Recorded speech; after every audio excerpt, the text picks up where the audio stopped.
Bonjour et bienvenue pour cette 44e édition de mon journal de bord d'un changement de vie. Alors après plusieurs semaines sans enregistrement, me voilà de retour pour vous parler aujourd'hui de recherche de mission, de quelques événements personnels et d'autres choses encore. Bonne écoute.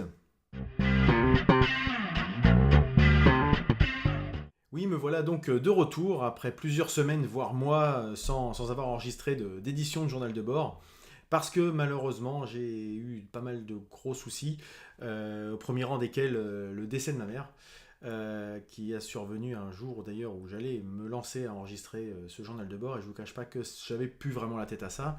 Ça a vachement eu un impact, hein, faut pas se mentir. Et voilà, j'ai appris aussi, après avoir découvert tout ce qui était formalité dans le cadre de création d'entreprise, l'année 2018 se termine avec les formalités liées à tout ce qui est décès, succession et choses comme ça. Et je préférais les premiers, hein, je vous cache pas que c'était des choses pas très très sympas. Et donc, je dirais beaucoup de choses ont été en stand-by pendant quelques mois, y compris ce que je disais un petit peu en préambule, la recherche de travail, de mission, etc.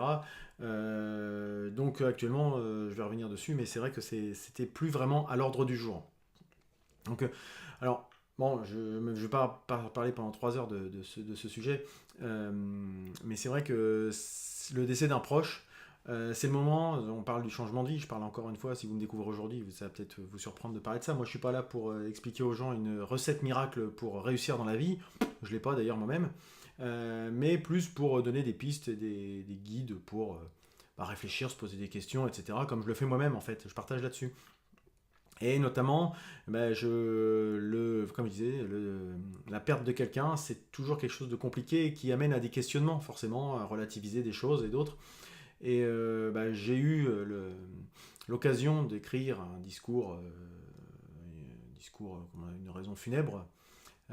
Et c'est des moments-là où on passe un petit peu des choses du passé, de ce qu'on projetait plus ou moins dans l'avenir, des choses comme ça, sur les autres, sur ses proches, etc. Sur ceux qui restent, comme dirait mon petit neveu, qui donc a perdu sa grand-mère, profitons des proches tant qu'ils sont là. Et c'est vrai, moi je suis pas le meilleur placé pour faire ça d'ailleurs, donc je ne donne leçon à personne. Mais voilà, ça amène à se poser des questions.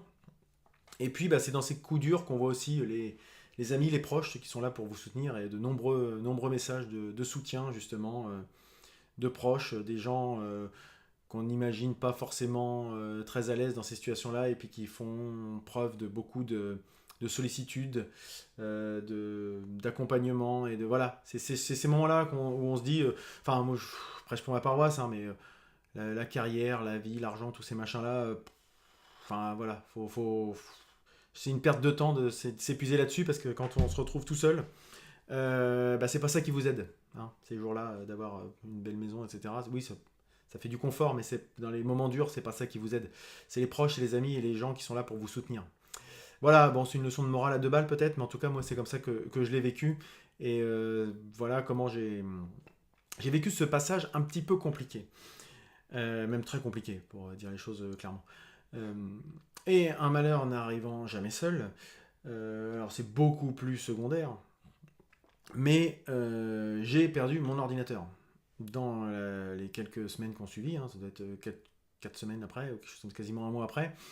Ce qui explique aussi pourquoi j'ai pas repris immédiatement de faire des journaux de bord, parce que déjà j'avais été ailleurs, mais il a fallu que je m'occupe d'aspects purement matériels, tout bête. Et si vous voulez d'ailleurs un peu de détails sur ces péripéties informatiques, j'ai fait un article de blog sur LinkedIn, et qui est également sur Medium et sur mon site web, j'y reviendrai plus tard, pour expliquer d'une part comment mon expérience personnelle, moi qui étais quelqu'un de très très très Microsoft, a fait un rejet. J'ai complètement rejeté cette marque-là.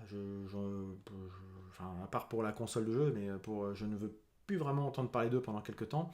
Je vous mettrai le lien où je me débrouillerai, parce que voilà, je suis passé chez Apple. Marque que je n'appréciais pas plus que ça, mais pour des raisons je dirais, de service client, d'accompagnement, j'ai trouvé ça très bien.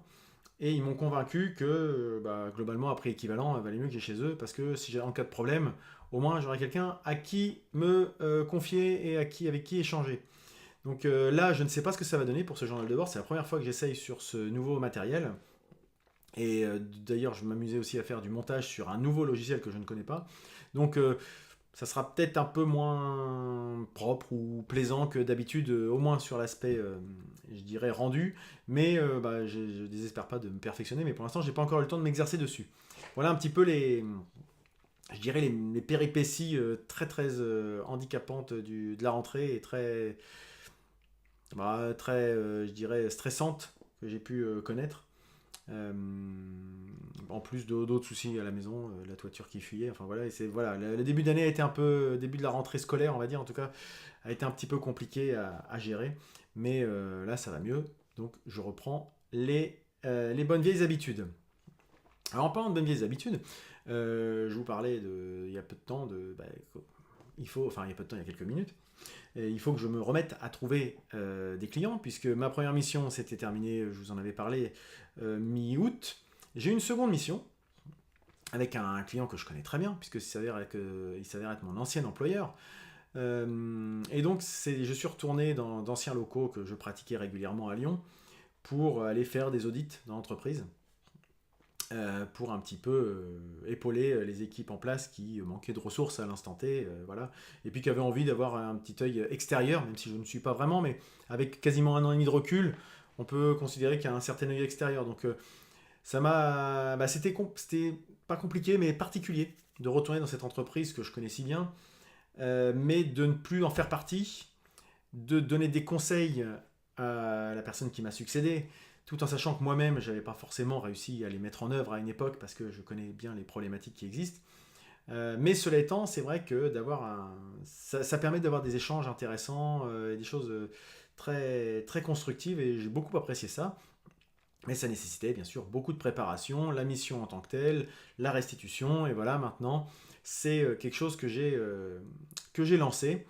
Et maintenant, je suis en phase d'attente du retour d'enquête client, puisque ça, c'est quelque chose auquel je suis assez attaché. Pas l'enquête de satisfaction pour me dire que tout va bien, etc. Ça fait toujours plaisir quand on vous dit que tout va bien, mais c'est aussi savoir sur quel point je peux pêcher par-ci par-là. Donc là, j'en ai déjà fait 2 par rapport à des prestations, des enquêtes de satisfaction avec des retours de clients ou de gens avec qui j'ai eu l'occasion de travailler. Et c'est intéressant, c'est très instructif d'avoir ces retours. Donc j'établis un petit formulaire sur la base de mon expérience passée. Je connais un petit peu Enfin déjà, je sais ce que moi j'attends et ce qui m'importe. Et je connais un petit peu les principes de comment construire ce type de formulaire. Donc j'ai fait ça. Et forcément, pour l'instant, avec 2 réponses et bientôt 3, bon, c'est pas avec ça qu'on fait des grandes statistiques. Mais à terme, j'espère pouvoir tirer des conclusions un peu plus précises sur les points que je dois améliorer pour mieux répondre aux attentes de mes clients. Donc oui, actuellement, je me retrouve donc sans mission, avec cette deuxième mission qui est terminée. Donc j'ai eu des pistes très sérieuses, une très sérieuse avec une société de... C'est pas du courtage, c'est pas du courtage, du portage, pardon. Mais c'est une société qui embauche, ça se rapproche du portage, pour dire les choses clairement, plutôt basé sur du bureau d'études techniques dans l'ingénierie bâtiment, mais qui avait vu passer mon profil et qui me disait que même si j'étais en mode freelance indépendant, ils pouvaient très bien me prendre dans leur escarcelle pour que je fasse partie de leur pool et pour être apporteur d'affaires. Donc il y a une affaire qui s'est pas trop mal débrouillée, qui arrivait assez loin, je dirais, dans le processus. Malheureusement, il s'est avéré que j'étais trop qualifié, c'est comme ça qu'on m'a dit le truc, et donc forcément, ce qui va avec, trop cher par rapport à la prestation, mais c'était intéressant de se mettre un petit peu en danger, parce que les 2 premiers contrats, les 2 premières prestations que j'ai eues, c'était du réseau des gens, ou bien du réseau direct, ou des gens de mon réseau qui m'avaient conseillé. Et là, c'était une société qui m'avait découvert complètement par hasard, et qui m'a fait, qui m'a fait confiance, au moins la société de portage, pour aller me proposer à un client. Donc ça, c'était intéressant de justement voir un peu que le profil en tant que tel, au-delà des gens qui me connaissent, il peut intéresser d'autres personnes. Et comment ils ont eu mon nom? Ça peut intéresser les gens qui cherchent des prestats ou qui cherchent de changer de métier, etc. C'est parce que mon profil, je l'ai mis sur une dose, je ne sais même pas vous dire combien de sites mon profil est référencé. Et d'ailleurs, il n'a pas su me dire sur lequel. Mais la société m'a dit que, enfin la personne que j'avais en interlocuteur, m'a dit qu'en fait, eux, ils avaient des moteurs, des robots qui tournaient tout le temps sur des mots-clés. Et donc, ils se connectent à plein de moteurs de recherche, de sites, Monster, Indeed, APEC, tout ce que vous voulez bien, Malte, enfin, plein de choses comme ça. Et quand il y a un profil qui les intéresse, hop, ça apparaît dans leur base et ils peuvent creuser. Après, je dirais, ils mettent de l'humain derrière. Il y a une personne qui vient un peu voir si c'est pas un faux positif ou des choses comme d'analyse. Et là-dessus, ils peuvent bâtir je dirais des structures un peu plus conséquentes. Et c'est comme ça donc que j'ai été, je dirais, contacté sur cette affaire. Donc comme quoi, il ne faut pas forcément se focaliser sur un seul site, une seule plateforme ou quoi que ce soit. N'hésitez pas, si vous êtes dans ce cadre-là, à avoir des profils un petit peu sur des plateformes un peu différentes, variées, qui vont peut-être, pour certaines, être plus ciblées par certaines sociétés ou structures, et puis d'autres moins. Voilà. Donc c'est pour ça qu'il ne faut pas mettre tous ses œufs dans le même panier, essayer d'un peu avoir un éventail assez large. Euh, donc ce que je peux vous dire par rapport à ça, c'est que je suis aussi sur une autre plateforme qui s'appelle Malte, qui est plutôt adressée aux freelances, les gens qui mettent leur profil pour des freelances, et les gens intéressés par des profils freelance viennent chercher les profils qui correspondent le plus. Et là, j'ai eu un autre contact, une personne qui a vu mon profil et qui a trouvé que mon parcours et mon expérience et mes diverses activités pouvaient intéresser pour un potentiel client, etc. Il s'avère que le client final, lui, n'a pas donné suite à la mission, donc moi, forcément, c'était pareil. Je n'ai pas été sollicité, mais c'est tout ça pour dire que ce sont des plateformes intéressantes et que ce sont encore une fois des contacts que j'ai eus sans avoir affaire à des réseaux. C'est des gens qui ne me connaissaient pas du tout, qui ont vu mon profil et qui ont dit tiens, ça peut marcher. Donc ça, c'est vachement rassurant aussi pour quelqu'un qui se lance comme moi et qui a eu 2 premières expériences avec du réseau, quoi. Et pour l'affaire qui avait plutôt bien avancé et pour lequel j'étais malheureusement trop cher, enfin malheureusement, c'était comme ça, hein, j'ai aucun regret. J'ai recontacté la société client final, pour avoir un petit débrief, être sûr qu'on s'était bien compris, qu'il n'y avait pas eu de problème, etc. Voir à quel niveau j'étais vraiment trop à la marge de leur enveloppe budgétaire, etc. Et j'ai trouvé sur quelqu'un de très très à l'écoute en plus, qui était très content de me faire part des sujets, enfin pas qu'elle n'allait pas, parce que le sujet qu'elle n'allait pas c'était uniquement une question de coût, mais d'échanger avec moi. Il m'a rappelé à 19h un soir, après que je lui ai laissé un message sur son répondeur. Enfin, voilà, et c'est quelque chose il ne faut pas hésiter à aller recontacter quelqu'un, même pour une affaire perdue. La personne, enfin, c'est souvent le cas, hein. Moi, on avait lancé ça dans mon ancienne entreprise. C'était de lancer des enquêtes affaires perdues. Parce que quand on gagne une affaire avec un client, on peut considérer qu'il est content. C'est logique. Par contre, là où il faut qu'on progresse, c'est forcément quand on ne gagne pas les affaires. Et ces clients-là, si on ne les ressollicite pas derrière, on ne le saura jamais, ce qui a pu pêcher. On va voir le truc officiel, mais on n'aura peut-être pas forcément le fin mot de l'histoire. Et donc d'aller ressolliciter, les gens en plus trouvent ça assez... je sais pas, ça marche en fait, ça plaît aux gens, il y a très peu enfin il y a beaucoup de retours en fait, et très peu de refus, voilà, c'est ce que je cherchais. Et là encore, j'en ai eu la preuve, la personne a été très très ouverte au dialogue en disant peut-être que pour une autre occasion, j'aimerais bien qu'on travaille ensemble parce que le profil me plaisait, c'est juste que il ne correspondait pas à l'enveloppe qu'on avait mis à ma disposition pour cette mission-là particulièrement. Voilà.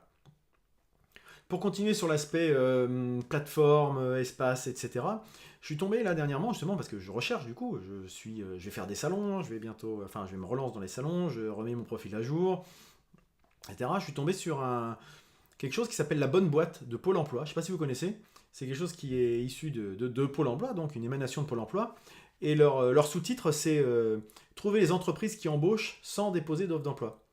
Donc c'est un petit peu les sociétés qui sont dans les sociétés ou les secteurs qui sont plutôt porteurs actuellement, mais qui n'ont pas encore mis d'offres d'emploi sur le marché, etc. Mais on sent qu'ils commencent à poser des questions ou quoi que ce soit, etc.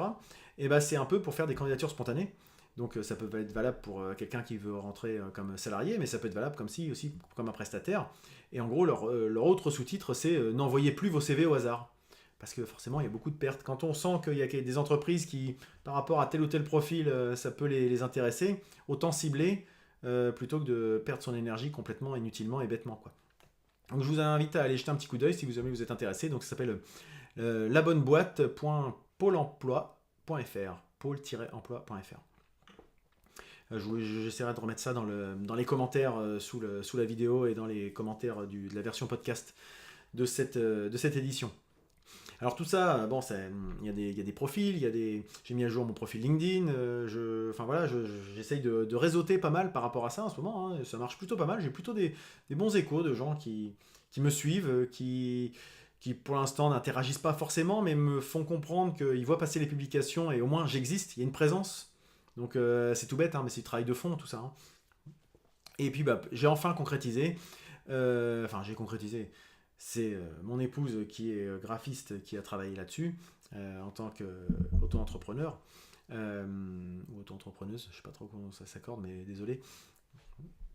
Et qui m'a fait un site beaucoup mieux que ce que j'aurais pu faire moi, bien sûr, et qui est enfin en ligne, à 2-3 petits pouillèmes près, mais peut-être que d'ici à ce que vous regardiez cette vidéo, vous alliez voir, vous pourriez aller, il sera certainement finalisé.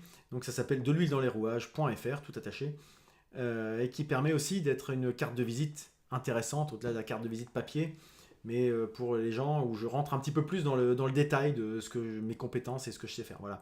Donc ça, j'ai envie de dire, ça fait tout un espèce de réseau, une espèce d'univers autour de mon activité, de ma société, qui me permet d'avoir une visibilité intéressante en vue d'avoir des missions. Parce que bon, là, voilà, j'ai fait un chiffre d'affaires plutôt confortable pendant 6 mois.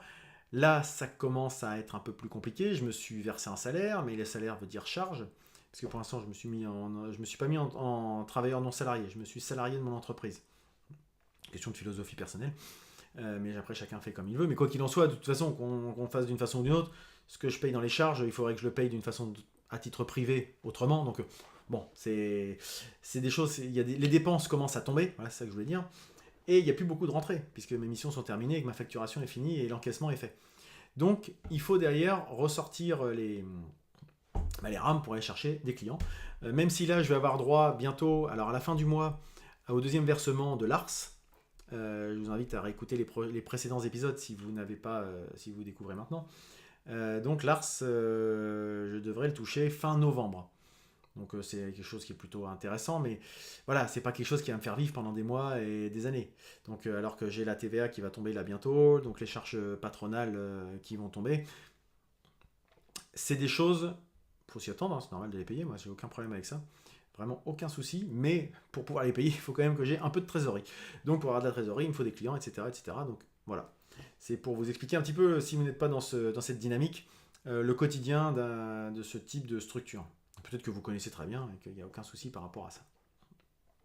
Donc oui, je vous disais, j'ai fait appel à... Enfin, je me suis payé un salaire, et pour ça, j'ai fait appel à une société de prestation d'édition de fiches de paye qui s'appelle Easebiz. Toujours mon même camarade et copain, lui-même entrepreneur, qui m'a donné ce plan, puisqu'il lui-même il en fait partie, enfin il fait appel.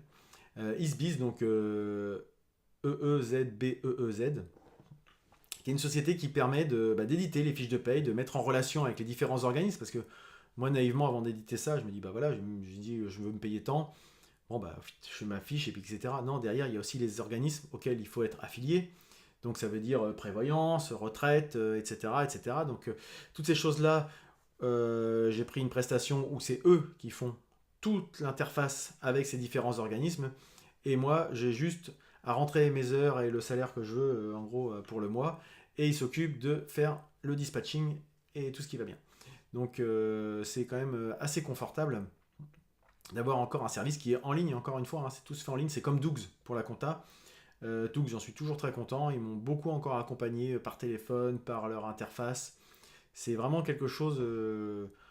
c'est réactif, c'est vraiment des choses très très bien. Donc je vous invite, si vous êtes dans cette situation, également à le faire. Alors pour arriver à la fin un petit peu de cette thématique, je dirais de la période écoulée, alors ça va forcément être un petit peu long, vous voyez, j'ai beaucoup de choses à raconter. Bon, je rentre pas forcément dans tous les détails, mais c'est un peu pour vous donner les grandes lignes de ce qui s'est passé dernièrement, et tenants et aboutissants. Euh, Qu'est-ce que je pouvais vous dire d'autre? Oui, bah, toujours par rapport à ce journal de bord, je sais plus quand est-ce que j'avais eu ce problème, mais la version podcast avait complètement disparu d'iTunes. Et donc forcément des applications de podcast qui viennent se greffer au catalogue iTunes pour eux-mêmes les décliner. Donc bah, je m'étais dit, ouais, ça m'embête, etc. J'ai pas envie de me prendre la tête avec ça, j'ai pas envie de payer un hébergeur. Et j'ai fait appel à Ocha, AUCHA, qui est une société qui s'est lancée il y a peu de temps et qui lançait une offre de lancement pour tous les gens qui mettaient leur production avant le, je sais plus si c'était fin septembre ou fin octobre, je ne sais plus, bénéficier d'un hébergement gratuit à vie. Donc j'ai mis ce journal de bord là dessus, ce qui fait que par magie, tout est revenu. Je me demande même s'il n'est pas sur Spotify, j'ai même pas vérifié, tiens. Et peut-être même sur Spotify, donc ce journal de bord. Donc maintenant, il est redevenu disponible facilement en version podcast. Alors je ne sais pas comment ça se passe en termes d'abonnement. Si les gens qui étaient abonnés sont toujours abonnés avec le même abonnement, ou s'il faut se réabonner à un nouveau truc parce que peut-être que l'adresse a changé, ça je sais pas, j'ai pas vérifié parce que je m'écoute pas. Donc je ne suis pas allé vérifier que j'étais disponible. En tout cas, il faudra que je creuse ça, mais c'est disponible. C'est intéressant. Donc je vais certainement faire pareil pour un autre podcast dont je m'occupe qui est donc l'Entrepode, puisqu'ils font une offre pour tout deuxième production hébergée sur leur site à 5 € par mois, ce qui représenterait 50% d'économie par rapport à ce qu'on paye actuellement pour l'Entrepode pour notre hébergement. Donc pour une boîte, on est chez SoundCloud, pour une boîte qui est française, qui est plutôt réactive, qui a l'air plutôt, je dirais, dynamique, etc. Moi, ça me convient très bien. Donc on va attendre la fin de l'abonnement de SoundCloud qui doit arriver, je crois, mi-2019 pour basculer. Et puis j'ai lancé un nouveau podcast avec mon épouse cette fois-ci, qui est également hébergé chez Ocha, qui s'appelle la Pifothèque. Je vous invite à aller jeter un petit coup d'œil par vous-même. Je ne dévoile pas forcément la thématique. Je vous dis juste que c'est un podcast sur la musique et qui est plutôt, je dirais, convivial et un pseudo-intimiste. Voilà. Voilà, j'aime bien ce genre de projet. Et là, c'est uniquement en tête à tête avec mon épouse. Alors, c'est encore mieux. C'est le top. Je vous parle un peu là de l'univers des podcasts. Moi, j'étais un peu refroidi par le monde des podcasts, justement, depuis la rentrée. Ceux qui me connaissent savent que c'est mon dada depuis des années, quasiment 10 ans quasiment.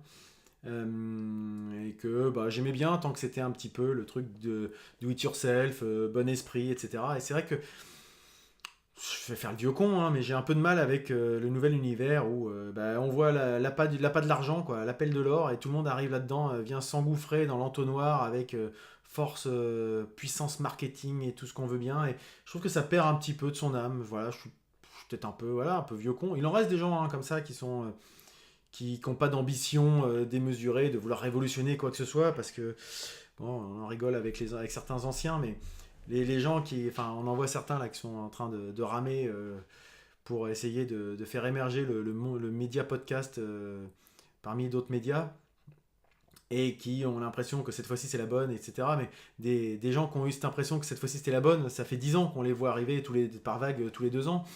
Et pour l'instant, ça décolle pas parce que tant que ça reste compliqué à écouter un podcast, qu'il faut s'abonner, etc.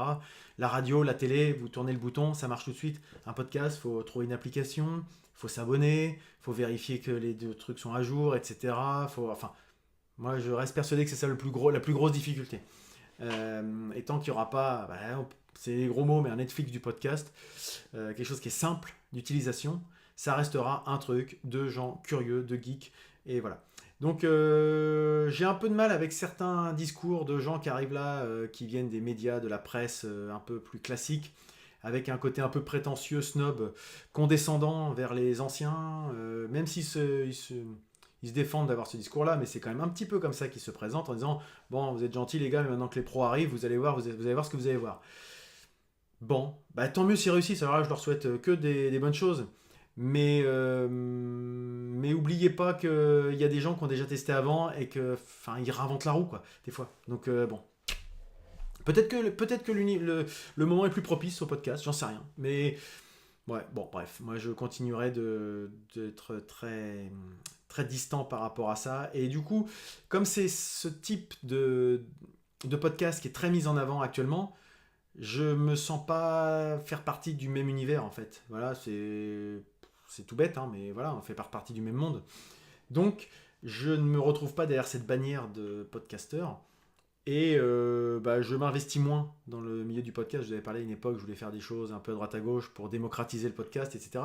Mais moi, je voulais vraiment le démocratiser. Là, ils veulent en faire quelque chose de pro qui fait qu'ils vont reconstruire la radio et il va y avoir cette nouvelle distance qui va se créer entre les producteurs et ceux qui écoutent. Et il n'y aura pas cette espèce de truc qui m'a fait, moi, quand j'écoutais des gens me dire, bah moi, malgré le fait que je connaisse rien à la production, à la technique, etc., je peux le faire.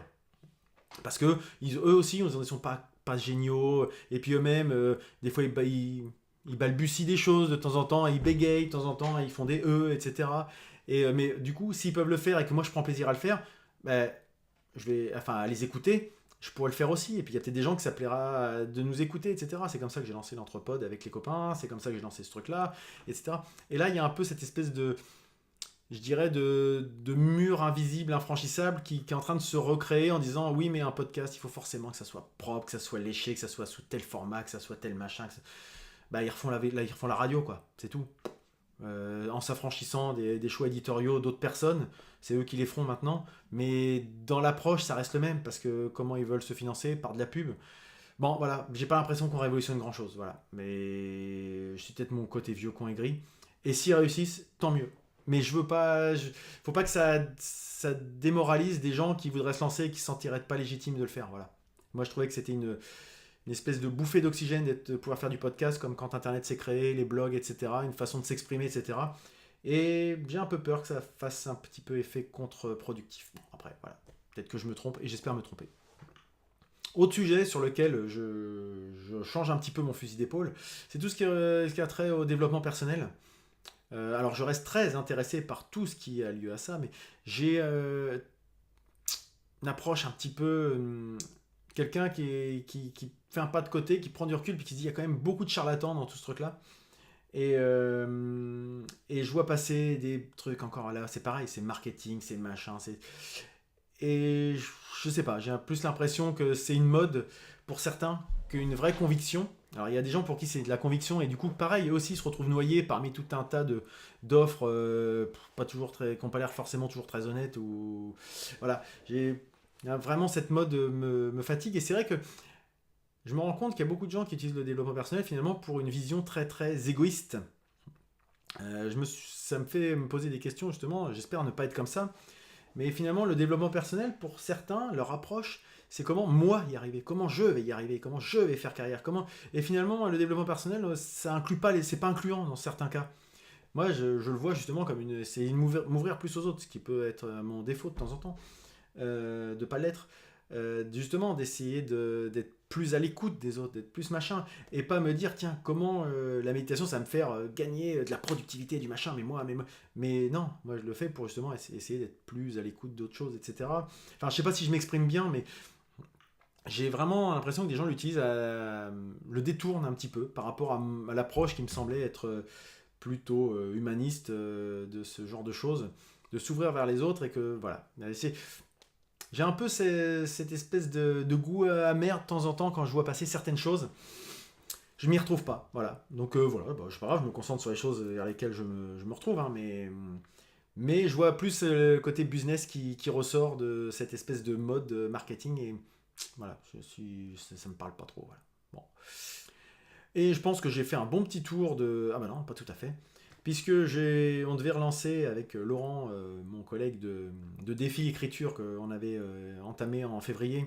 Là, on est dans le vrai mois, vous savez, NaNoWriMo, le challenge où pendant un mois, on doit écrire pour arriver à quelque chose, une œuvre, un roman de 50 000 mots. Et ben, je l'ai pas. Finalement, je m'étais lancé dedans et finalement, je l'ai pas fait parce que j'ai préféré consacrer ce mois parce que j'avais pas forcément de besoin derrière d'écrire un roman particulièrement. Par contre, comme je disais, j'avais besoin de démarcher, d'avoir quelque chose de concret. Donc je me suis dit, j'ai profité de ce mois-là, d'avoir un créneau tous les jours pour écrire pour un livre, une sorte de livre blanc, de guide, par rapport à, je dirais, un peu là où mon site est censé être un condensé de ce que je peux proposer, là rentrer un petit peu plus dans le détail de ma vision, de ce que je pourrais apporter. Donc ça me permet à moi de mettre mes idées au clair.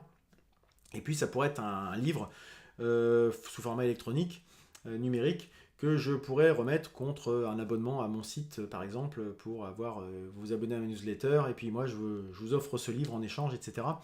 Et c'est un objet marketing, encore une fois, par contre, mais qui est, je dirais, qui n'engage personne. Dans l'instant, c'est gagnant-gagnant, quoi. Si la personne me donne ses coordonnées personnelles, bon, c'est vrai.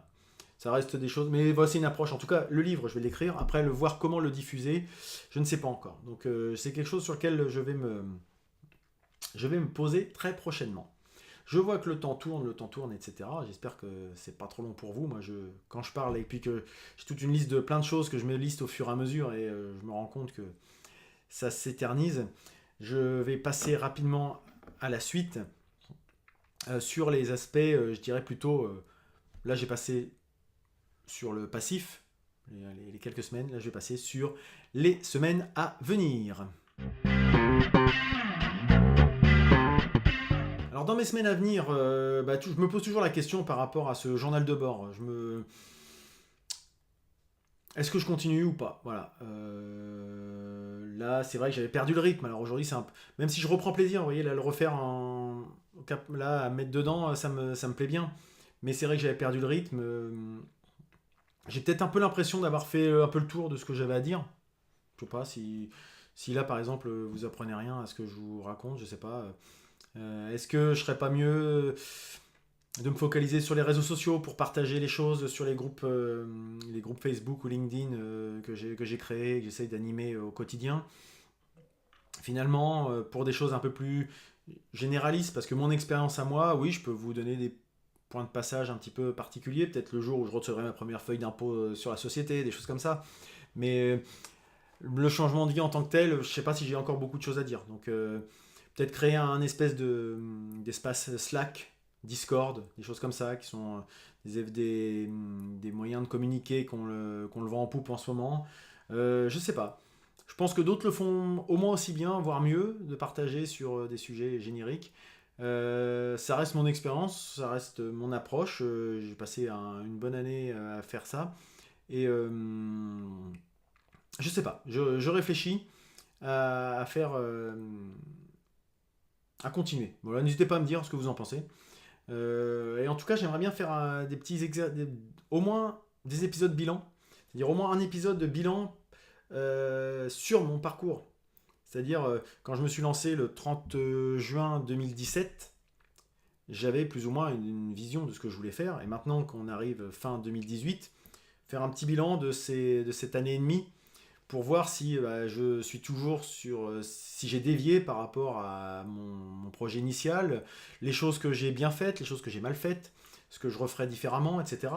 Voilà, parce que j'aime bien toujours un peu faire des bilans, puis essayer de progresser. Donc c'est en analysant ces erreurs, enfin sans parler forcément d'erreurs, mais des fois ces errements qu'on peut éviter de les reproduire, et pas en se cachant derrière son petit doigt ou en mettant la poussière sous le tapis qu'on règle les soucis.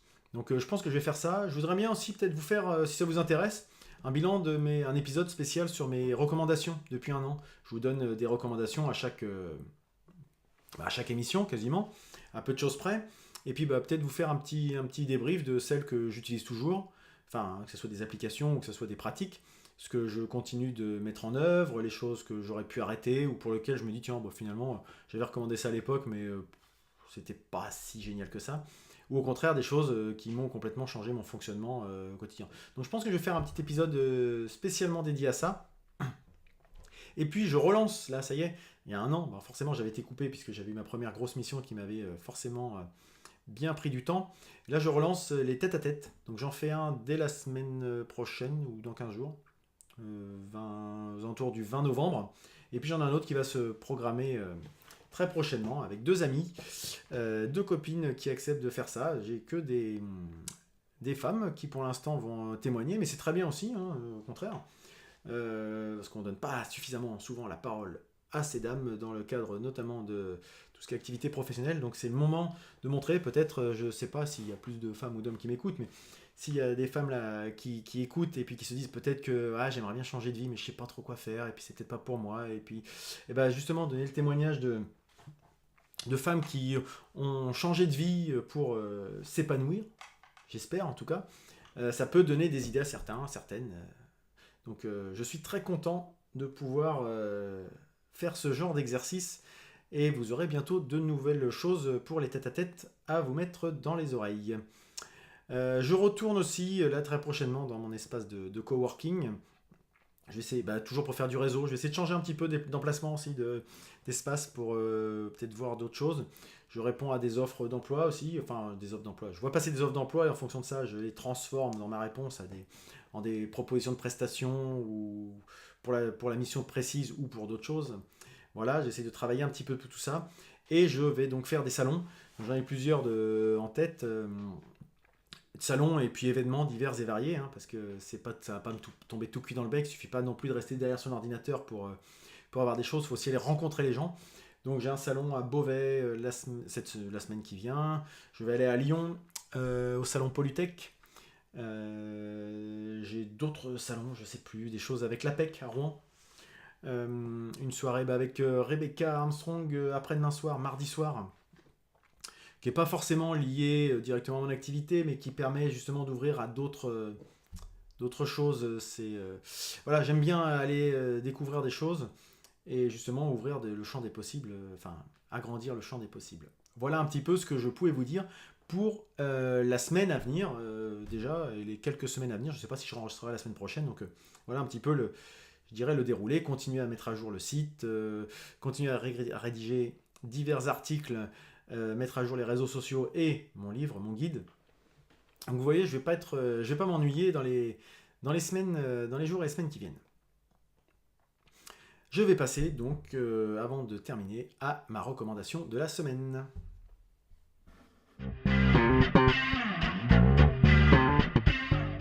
Alors ma recommandation cette semaine, c'est un podcast, comme quoi, hein, vous voyez, je suis pas complètement obtus au podcast, hein, loin de là.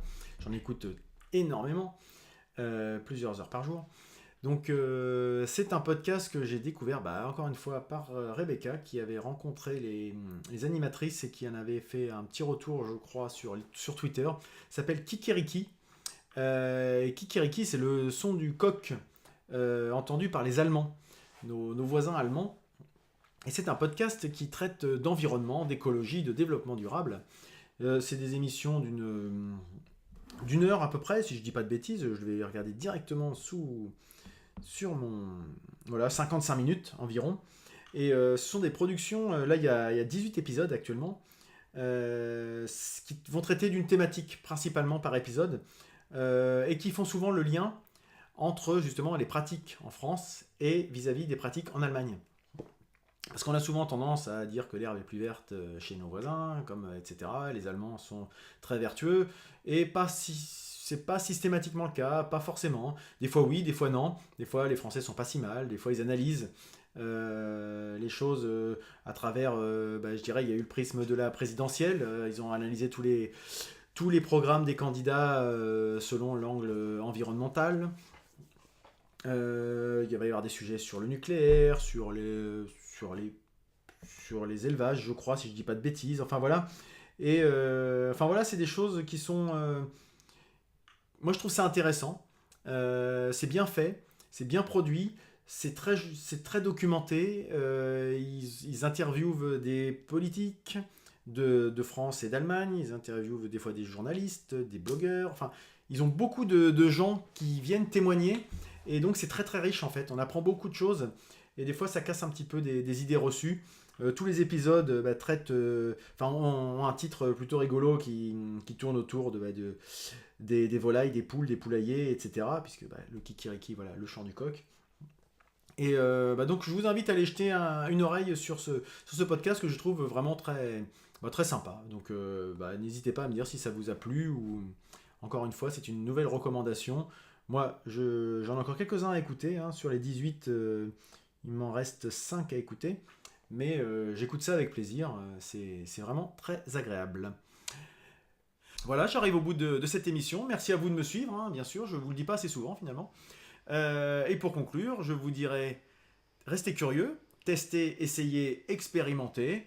De temps en temps, il y aura peut-être quelques difficultés en chemin, mais quoi qu'il en soit, croyez en vous. Et à la prochaine!